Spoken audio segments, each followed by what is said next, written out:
Christmas wouldn't be Christmas without the Nutcracker. Festive, thrilling, glamorous. This is the Christmas treat. To be able to be whisked away to a magical land is really special. Every child or even adult has gone through that dream, especially in Christmas nights.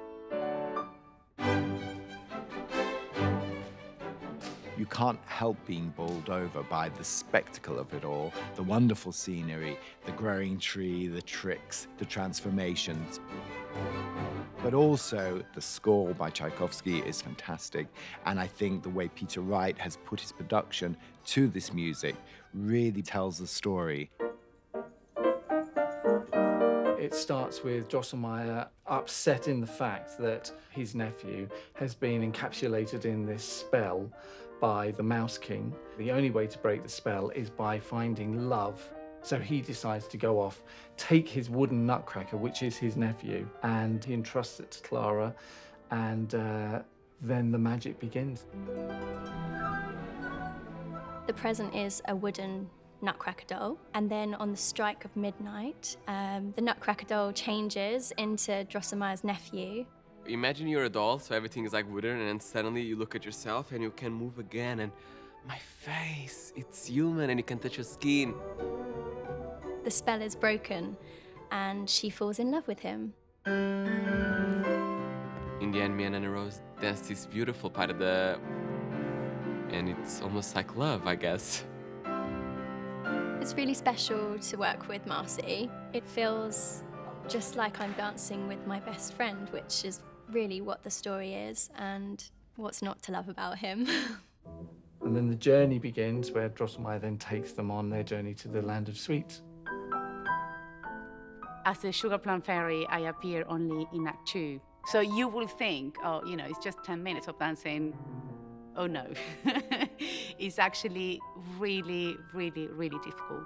Obviously, you try to be so precise, so musical, and make it look easy. I mean, you finish those 10 minutes of dancing, and you go into the wings, and you just feel that you left your life there. Tchaikovsky's score is just so beautiful and so touching. I think literally you give yourself 100%. And up. Well, Christopher Carr is amazing. He produces and stages the ballet for Sir Peter Wright. Feel it? Yes, I can. Yes, it was very good. Oh, I was there when he was creating it, when Sir Peter Wright was creating it, because it was the very first ballet that I was in charge of as a ballet master. One, arrive, two. Corner, sharp, sharp. He knows every count, where everybody needs to be at what point in the ballet. And up. I don't like shortcuts. I don't like fudging. Try to stay more on place, James. I like it to be as clear and as crisp as it can be. 1 and a 2 and a 3 and a 4. I push them to the limit. Yaggedy, daggedy, daggedy, heel. Because I want it to be the very best it can be.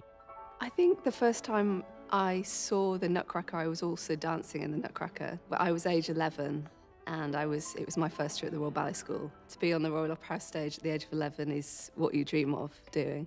However, many years later, I now coach and rehearse the dancers. My main role is the snowflakes.